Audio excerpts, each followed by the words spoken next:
What is up, YouTube? I'm back here with another video, and today I'm going to be going over the first 2 days of the NBA being back. Let's start off with the Tuesday games. What an absolute slate that was, with our first game of the season going into double overtime, 125 to 124. OKC getting the win, and then Golden State beating the Lakers 119 to 109. I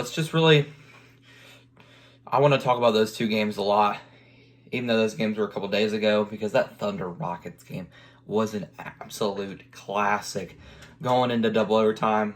A little ironic how the game ended with Shea getting to the line, fouling out KD. I mean, what an absolute instant classic that was. These 2 teams are definitely contenders to make it to the finals and championship caliber teams. I mean, what a game from Alperen Sengun as well. 39 for him, 11 rebounds for Sengun. I mean, he is just, even in that fourth quarter, he had 2 or 3 threes in a row, I want to say. And he really kept them in the game offensively in that fourth quarter. KD really wasn't playing that well on the offensive side of the ball, only having 23 points. And then SGA, he got hot in that fourth quarter as well. I mean, the big-time players came out to play in the fourth quarter. Shea he hit some big shots to get him even into that overtime to tie the game up. He hit a big shot, and then also getting that foul to win the game. A little unfortunate how good of a game that was for it to end like that. I mean, the Rockets did get a shot to win the game, and they did miss. So yeah, I mean, what a way to start the season. Rockets, I would definitely not be concerned going on the road to OKC, and you had the lead for most of the game, but just couldn't hold on. And OKC, they're definitely a championship team again. Championship team once again, for sure. They could easily run it back. They could easily go back to the championship and possibly win it again. As I'm recording this, they do take on Indiana, which I will give you my predictions on the 2 games today at the end of the video. Let's see.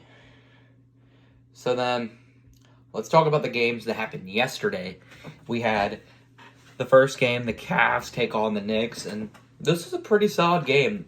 Knicks ultimately controlled most of the game. The Cavs, it was a game of runs. Knicks started off hot, got a big lead.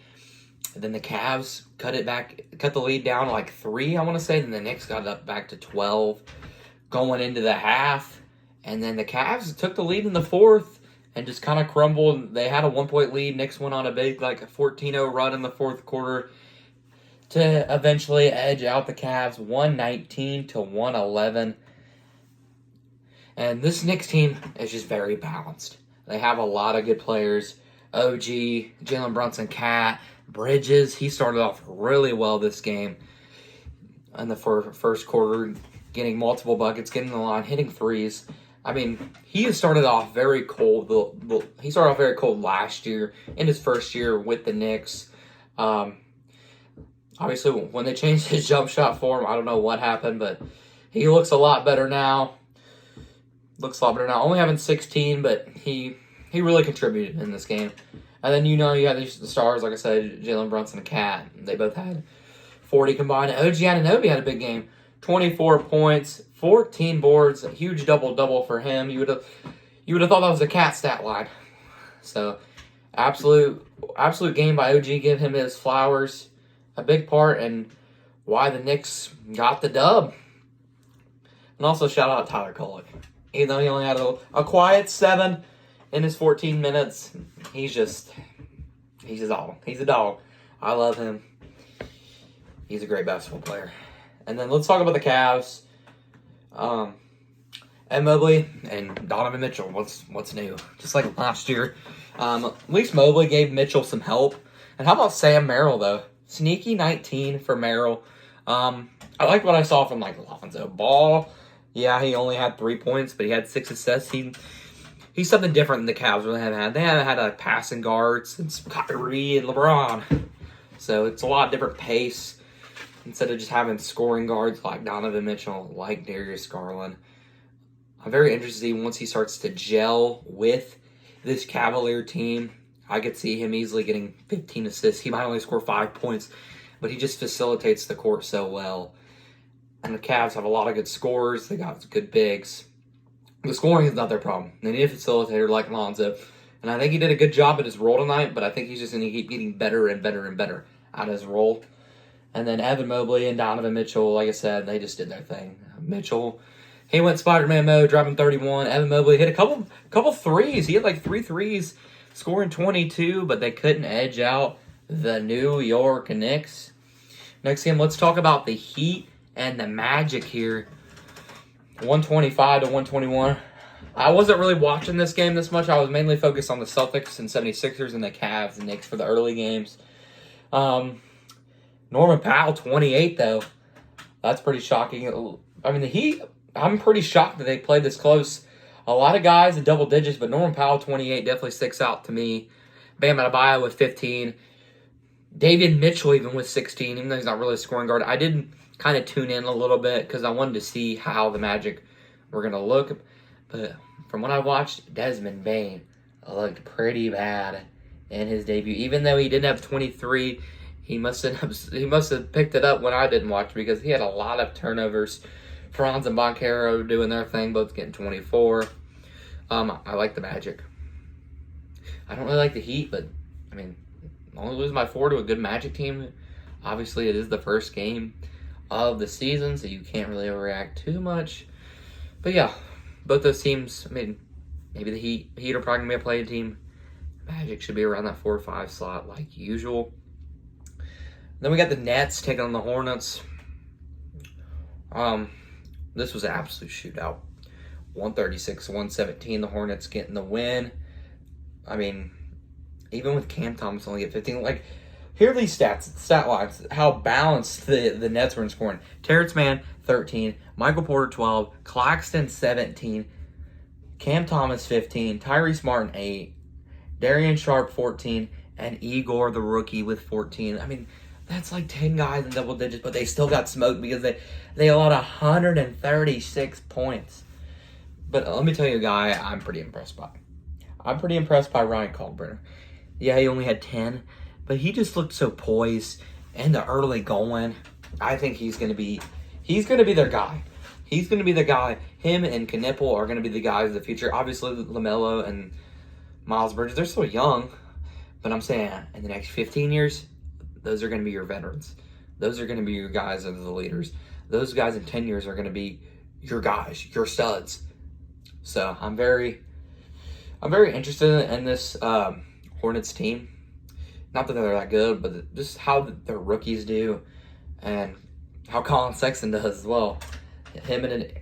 He's in a different environment, and he's a good basketball player. He just hasn't gotten a good position. I don't even think this is a great position, but I'm just curious to see. Maybe he can show what kind of player he really is. So I'm very curious to see what the Hornets do. I mean, a good start, starting off 1-0 on the season. Next game, I was very, very shocked by this. The Toronto Raptors smoking the Atlanta Hawks 138 to 118. Atlanta, this is a team I'm very high on. Yeah, it was one game. You can't really overreact to that. But you're losing by 20 in your home opener to the Raptors. I mean, Scotty Barnes and R.J. Barrett were the main guys here in this game, dropping 25 and 22.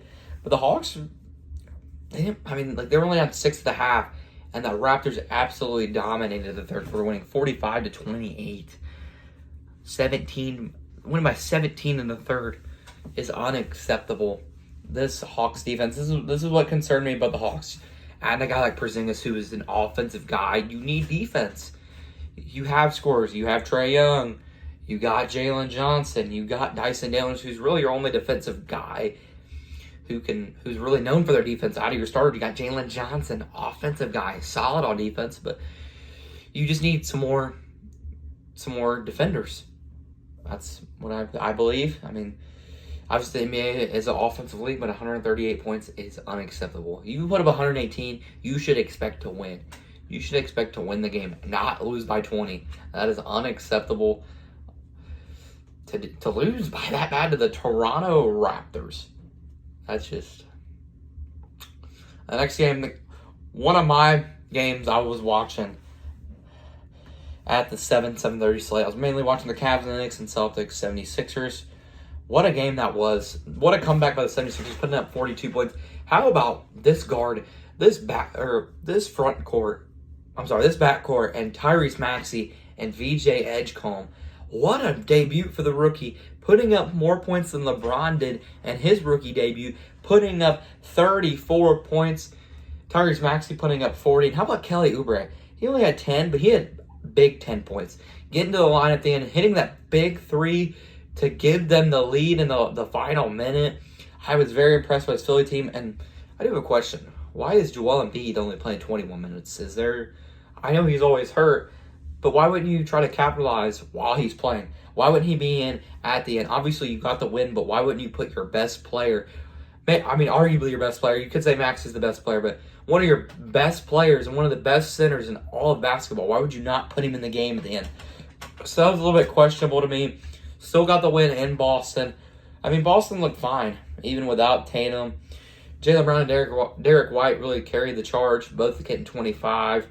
Peyton Pritchard had some big buckets, and the only thing I'm a little bit worried about is their center play. Luka Garza's playing really good. Then he got that concussion. His nose got destroyed and super bloody. Apparently concussion. And then Chris Boucher only had 6. And Tillman, he had 2 opportunities, missed 2 layups, missed the floater, then he got the rebound, then he missed the floater again. So very unfortunate for Boston to lose that game. Having an 11-point lead going into the fourth, Joel Embiid not even playing for some reason. I feel like you need to win that game to have a good start to your year. But it is the first game. You would love to win that if you were Boston. For Philly, that's a good win, a good start to the year. Hopefully you can stay healthy now. Next game, we got the Memphis Grizzlies and the New Orleans Pelicans, 128-122. With Memphis taking the dub on the road. Zion, pretty solid opener, 27. Jordan Poole with 17. Solid. Jordan Poole is going to score his points. And how about Jeremiah Fears, though, with 17? They have a lot of young, good. Oh, I just got a notification. Some allegation is going on with a LeBron James injury. I don't know what all that's about. I may make a video on that later on, but that is interesting. But anyways, let's talk about the Pelicans and the Grizzlies game. Zion with 27. Their guard play is really young, but I like their guards. I like Fears. I like Poole. 2 guards that can score. Fears is a dog. If you watch him play at Oklahoma, he's amazing. But they need a big. They got Missy, who's young, but they need a veteran big. You could argue that Hunter Dickinson is a veteran. He's like 30 years old, but he is in his first year. So the Pelicans are in a rebuild year for sure. They have a lot of good talent, but they're too young to do anything spectacular. And then how about Ja Morant, 35? Welcome back, Ja Morant. Jaren Jackson also helping you out with 18 and 8. KCP with 15. So this Memphis team, I see them as a playing team. They have a lot of talent with Morant and Jackson being their main 2 guys. They still have, they have a lot of talent, but they don't have a lot of good role players. Like you got Wells, who's pretty solid, him dropping 14. You got John Concar. I like Javon Small, even though he did have 0 points in 19 minutes. I do like him. He's a pretty good guard out of West Virginia. His first game, wouldn't be too worried. I think he will be a pretty good backup for Ja Morant. Maybe even slide him into that 2-guard position. But yeah, first game, rookies usually don't play that well in their first game. VJ Edgecombe disregarded that completely, dropping 34. All right, and then what's the next game we got here? The Bulls and the Pistons, 115-111. Cade Cunningham dropping 23. Ron Holland in his first official game. He was on the team last year, but he was injured, so this is technically his rookie year, dropping 19. Isaiah Stewart with a 20 burger? 20 and 10 for Stewart. I know Duran was getting a couple lobs early in that first quarter, but Isaiah Stewart, I'm very impressed with that. 20 points for him. Definitely not a scoring big. And then, Vucevic, Buzelis, and Josh Giddey's definitely their big three. Vucevic, definitely their leader, their veteran, dropping 28 and 14. I mean, that's something you expect out of Vucevic. And then Giddey with 19-11, that's something you expect out of Josh Giddey. That's something you expect out of these guys. You know these guys. You know Giddey can facilitate. You know he can score. You know he's going to get that double-double. And same with Vucevic. You know he can score. And he can even pass. And he can rebound. He is a modern-day big at its finest. And I was very impressed by the Bulls team beating a good Pistons team to open up this season. Does that mean they're going to win the finals? Absolutely not. Are they probably going to be a play-in team again? Yes. But this team is so fun to watch. If you haven't watched the Bulls recently, I suggest you watch a Bulls game. They're a fun team to watch. For the Pistons, I wouldn't be worried. It's the first game. You guys looked fine, but the Bulls looked really good. Next game, we got the Wizards and the Bucks. What a high-scoring game, 133-120, with the Bucks getting the dub. Chris Middleton coming back home to Milwaukee, dropping 23. That was really it. I mean, Keyshawn George had 21, very solid game from him. Sarr with 10 and 11. Who scored all these points then? Trey Johnson, I like him out of Texas. He is an elite shooter, dropping 16. They're in the same place as kind of the Pelicans, except I think they do have more talent and they have more veterans, so they could easily still get a play-in spot. I get to see this team getting in a play-in spot. But they have a lot of old guys, they have a lot of young guys. They have a good balance, but they haven't gelled together yet. And they're not as talented as a lot of these teams. And then the Bucks, Giannis with 37. The only thing that worries about me is AJ Green and Kevin Porter Jr. going to be those guards that can lead you in a playoff run? I don't think so. This team will make the playoffs. I will guarantee that right now, just because they do have Giannis. And that's about it. But I don't know why they wouldn't try their best to hold on to Dame. Maybe they already know they were losing Dame, so that's why they brought in Miles Turner. But they have a lot of bigs, too many bigs. With Turner, Giannis, and Bobby Portis, they need some guards. They need to trade somebody for some freaking guards. Trade Bobby Portis for a good guard. That's what they need. They'd be complete. If they got rid of all their mid guards and had one maybe all-star, nearly all-star caliber, like a DeJounte Murray even, I think this team could be an NBA Finals contender. But with this lineup and having no really good guard threats, you need a good guard and big if you want to make a good run. So I just do not see this out of the Bucks, them making a Finals run, but I think they're definitely a playoff team for sure. Then we got the Jazz and the Clippers. What about the Jazz? 129-108, beating the Clippers. That was very shocking. I turned this game on for a little bit because I was confused. I was like, is that score right? I mean, Bryce Sensabaugh, Larry Markin, and Walker. I mean, I'm very happy for Sensabaugh since he was an Ohio State guy, dropping 20 in his debut. Not his debut, but his opening day, whatever, game. And then Lowry and Filipowski, they picked up right where they left off last season, being the leaders of this Jazz team, but taking down the Clippers by 20. So, for the Jazz, if you keep this up, that'd be great. Clippers, I'd be a little bit concerned. Lose by 20. I get it. It's the first game.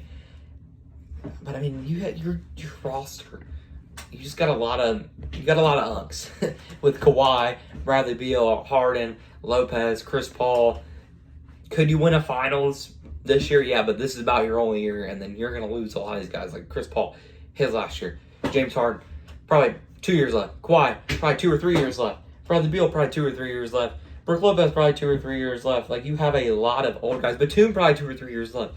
This is your chance to win, and you're starting off the season losing the Jazz. That's not a good look. That's not a good look, Clippers. You definitely need to pick it up. I'm not going to be too harsh on the first game. And then this is the game I cannot believe. The Spurs and the Mavs, 125-92. Victor Wembanyama. He is a video game character.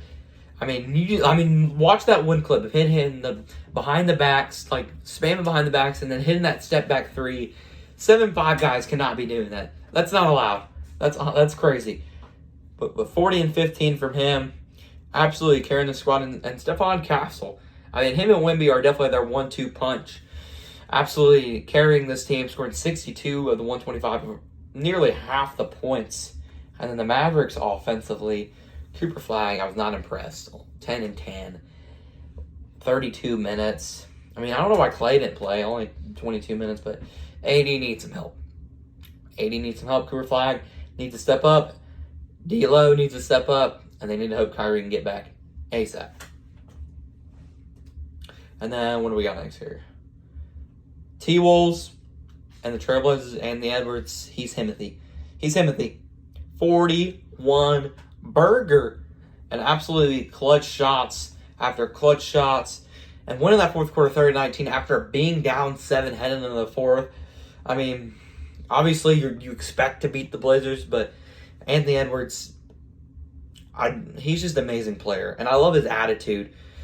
He wants to play every game. Like, he's not a Joel Embiid type player or LeBron that wants to sit out. He wants to play basketball. He's trying his best to stay on the court every single game. And I'm a little bit shocked that Yang Hansen didn't play a lot. I like his game. I think he's very good. He could be similar to a Yao Ming type player. And the Trailblazers, they were in this game. I mean, Denny Avdija and Shaedon Sharpe definitely are their 1-2 punch. But they definitely had a shot to win this game. They just couldn't stop Ant. Couldn't stop Ant-Man. 118-114. Minnesota takes the dub over Portland. And then our final game of last night was the Suns and the Kings.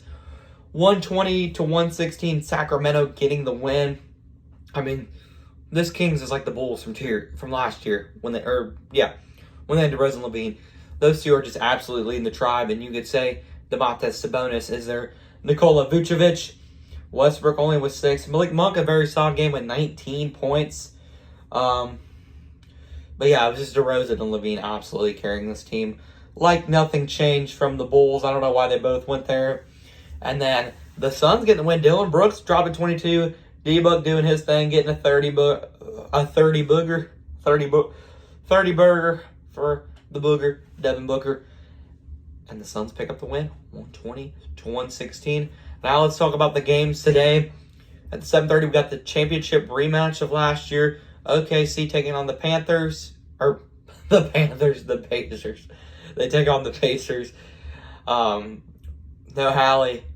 He's going to be out probably the entire year. OKC's a lot better basketball team. And then they even lost Miles Turner. They lost a lot this year. Do I think they'll be a playoff team with how weak the East is? Yes, I think they'll slide into the 5, 6, or 7 spot. And then the Thunder are championship contenders again. On this day, I'm going to take the Thunder for now. And then for the next game, I'm running it back as my same predictions. Give me Thunder, give me Warriors to both take the wins, just like they did on opening night to move to 2-0. Let me know in the comments down below who you think is going to win the championship, and let me know your comments. Let me know your predictions in the comments down below for the games tonight. I'll see you guys tomorrow.